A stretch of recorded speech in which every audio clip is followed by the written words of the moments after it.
आप सभी को मेरा प्यार भरा नमस्कार। तो आज जियोग्राफी की लेक्चर सीरीज़ हम उसका श्री गणेश करने जा रहे हैं।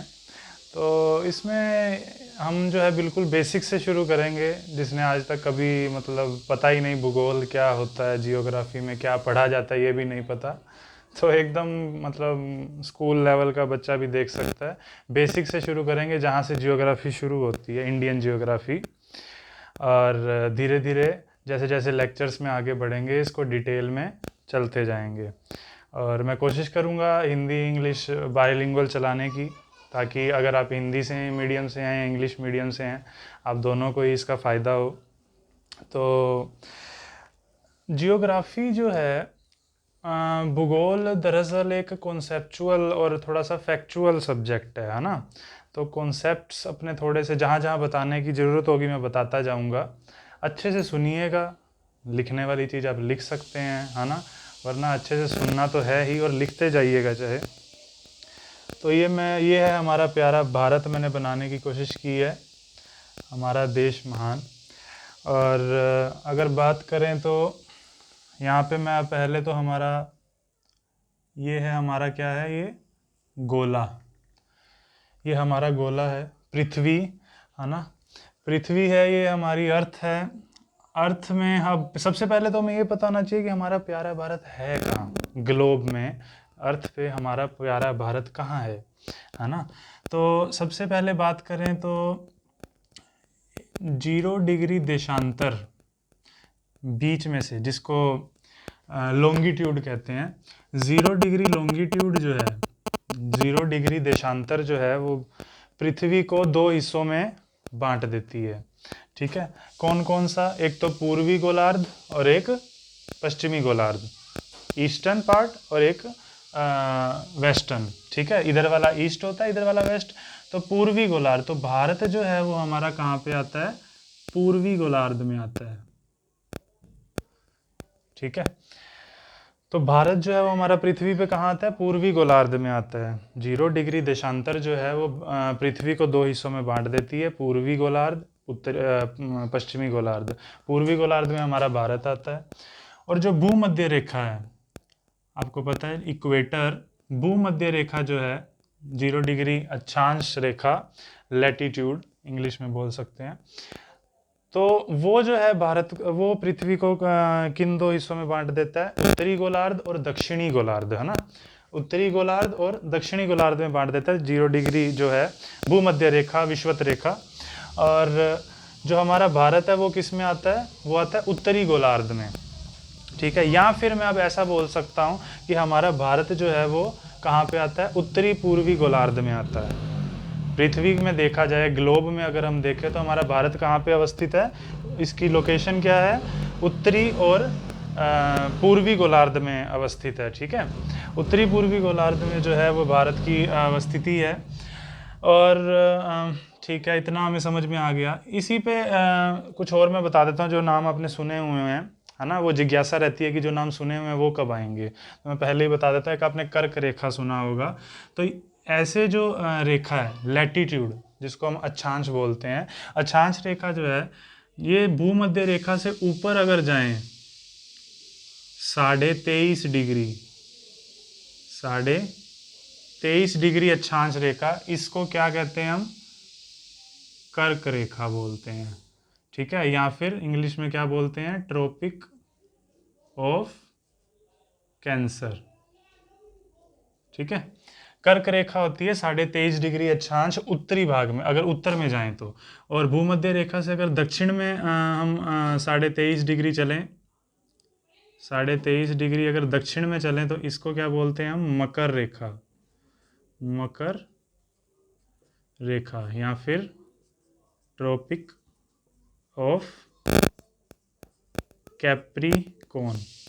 ठीक है, ये सब इमेजिनरी लाइंस हैं, है ना। ये पृथ्वी को बांटने के लिए उसके अध्ययन की दृष्टिकोण से सरल करने के लिए कर रखा है ना। तो भूमध्य रेखा जो है भूमध्य रेखा से अगर उत्तर की दिशा में 23.5 डिग्री अक्षांश रेखा देखें तो उसको कर्क रेखा बोलते हैं, ट्रॉपिक ऑफ कैंसर। और अगर दक्षिण में देखें तो क्या बोलते हैं उसको, मकर रेखा बोलते हैं, ट्रॉपिक ऑफ कैप्रिकॉर्न।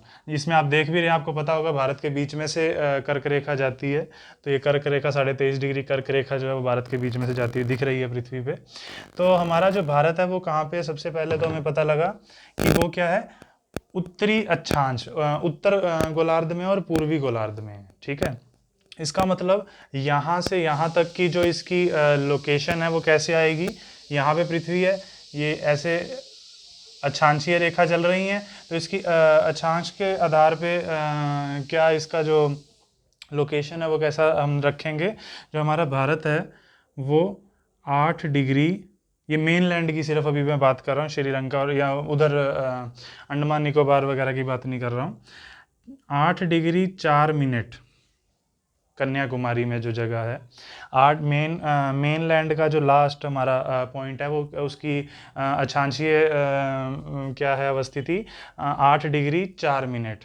इसको हम अगर एग्जैक्ट बोलें तो 8 डिग्री 4 मिनट उत्तरीय अक्षांश, 8 डिग्री 4 मिनट ये क्या है, उत्तरीय अक्षांश। और कहाँ तक है, 37 डिग्री 6 मिनट।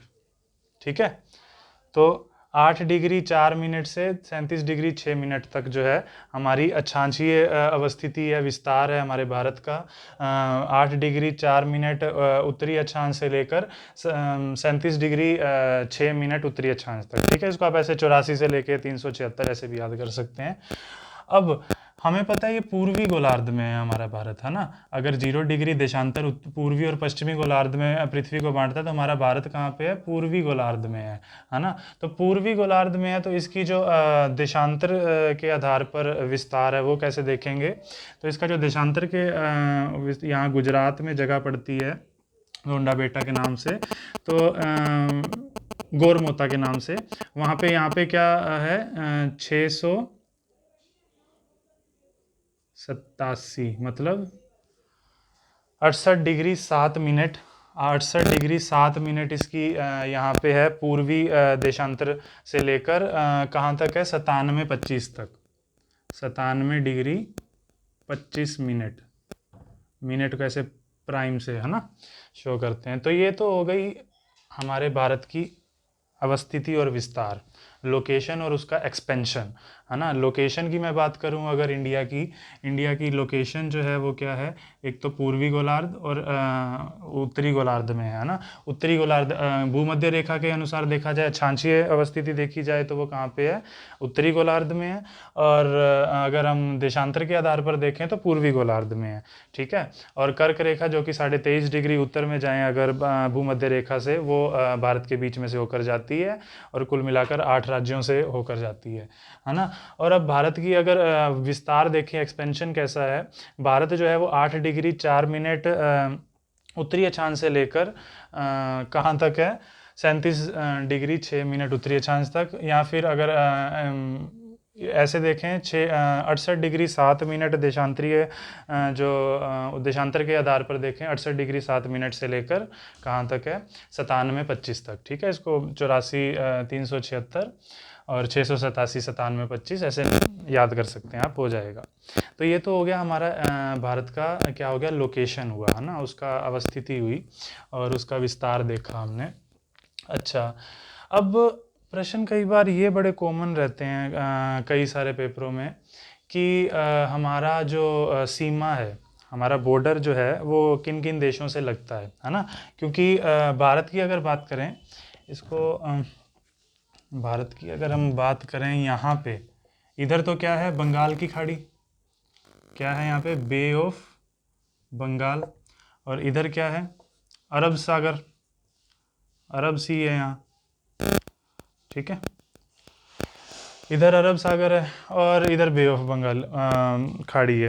ठीक है, बंगाल की खाड़ी जिसमें नदियाँ अपना गिराती हैं जल, है ना। और एक ट्रिक भी शॉर्ट्स में लगा रखी है हमारे चैनल पे, अगर आप देखेंगे तो कौन कौन सी नदियाँ बंगाल की खाड़ी में जो है वो अपना जल गिराती हैं। ठीक है, ये तो हो गई बातें कुछ कॉमन जो हो सकता है आपको पता भी होंगी, नहीं पता है तो ये बेसिक है एकदम से, मतलब यहाँ से शुरुआत की है हमने, है ना। पहले पृथ्वी पे हमारे भारत की अवस्थिति देखी, अब हमारे हैं भारत पे। भारत के इधर जो है वो बंगाल की खाड़ी है, इधर मतलब इधर इधर इधर तीनों तरफ से जल से घिरा हुआ है, तीनों तरफ से जल से घिरा हुआ है ये, है ना। और ऊपर यहाँ पे लेकिन क्या है, थल है, जमीन है, जमीन पे बॉर्डर लगते हैं यहाँ पे। तो यहाँ पे इधर तो क्या है, पाकिस्तान,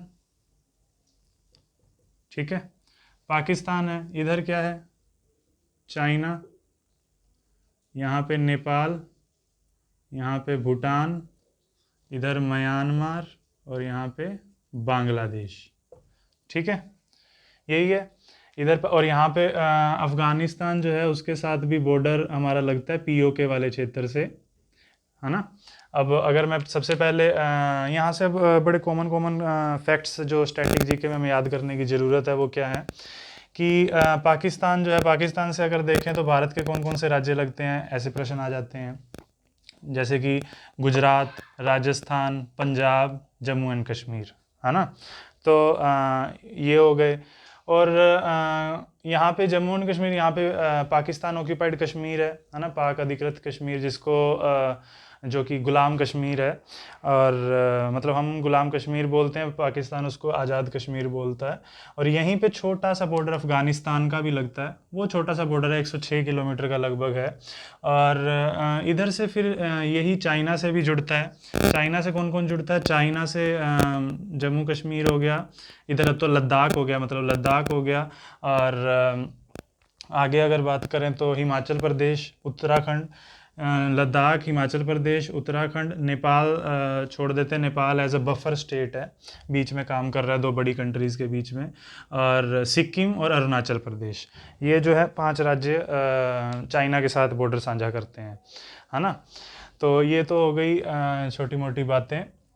इधर म्यांमार के साथ देखें तो अरुणाचल प्रदेश हो गया, नागालैंड हो गया, मणिपुर हो गया, मिजोरम नागालैंड हो गया, मणिपुर हो गया, है ना। अरुणाचल प्रदेश, नागालैंड, मणिपुर और मिजोरम हो गया, ठीक है। तो ये 4 स्टेट हो गए म्यांमार के साथ। बांग्लादेश हो गया, यहाँ पे बांग्लादेश जो है सबसे ज़्यादा लंबा बॉर्डर साझा करता है, 4096 किलोमीटर का बॉर्डर लगभग साझा करता है बांग्लादेश, है ना। कितने का, 4096 किलोमीटर्स का सबसे ज़्यादा लंबा बॉर्डर जो भारत का लगता है वो किसके साथ लगता है, बांग्लादेश के साथ ही लगता है ना। और मैं आपको सबको कहूँगा कि एक जो छोटे नक्शे आते हैं इस टाइप के, पॉलिटिकल मैप्स जो हैं, है ना, इस टाइप के आप रखिए। इसमें आप ज़्यादा से ज़्यादा मैपिंग में समझने की कोशिश करें हर चीज़ को, है ना। मैप में लिख लीजिए बजाय कॉपी में लाइनें लिखने के, नक्शे में अगर लिखेंगे तो ज़्यादा अच्छे से मुझे ऐसा लगता है याद रहता है। और इसमें मैं ऐसी उम्मीद करता हूँ कि सारे के सारे आप जो है राज्य तो याद कर ही लीजिए कि कौन सा राज्य, ऐसे एकदम ऊपर से नीचे सब ऐसे, गुजरात, राजस्थान, पंजाब, जम्मू कश्मीर, हिमाचल, उत्तराखंड, सब मतलब राज्य ऊपर से नीचे सब एकदम याद होना चाहिए अच्छे से, है ना, तब समझने में मज़ा आएगा। तो इतनी बात हो गई, बॉर्डर की बात हो गई, है ना। नीचे तो सारा जलीय राज्य हैं सारे के सारे, और ये ऊपर थल के साथ जुड़े हुए हैं। अफगानिस्तान जो है वो पीओके वाले क्षेत्र से छोटा सा बॉर्डर लगाता है ये भी। नेपाल और भूटान बफर स्टेट की तरह काम करते हैं। बफर स्टेट क्या होते हैं, जब दो महान देशों के बीच में, दो बड़े देशों के बीच में जो छोटे छोटे देश होते हैं उन्हें बफर स्टेट कहते हैं, है ना। तो यहाँ तक मुझे लगता है अच्छे से समझ में आ गया होगा। तो अब हम इतना हो गया यहाँ से, ठीक है। अब बाकी का जो है अगले लेक्चर में हम देखेंगे। हम कोशिश करेंगे जो इस टाइप की छोटी लेक्चर्स रखें, है ना। जैसे जैसे हमारे साथ स्टूडेंट्स ज़्यादा जुड़ते रहेंगे, हम लेक्चर भी हो सकता है बढ़ा दें, है ना। तो शुरुआत हम थोड़ा कम कम से करते हैं, बूंद बूंद डालेंगे, एकदम से पूरा का पूरा मतलब अरब सागर देख लेंगे तो फिर घबरा जाएंगे, है ना। तो फिर आज के लिए इतना ही रखते हैं। बाकी नेक्स्ट लेक्चर में अच्छी लग रही हो वीडियो तो लाइक कीजिएगा, शेयर ज़रूर कीजिएगा, आपको बहुत मदद मिलने वाली है इस लेक्चर सीरीज़ से। धन्यवाद, जय हिंद।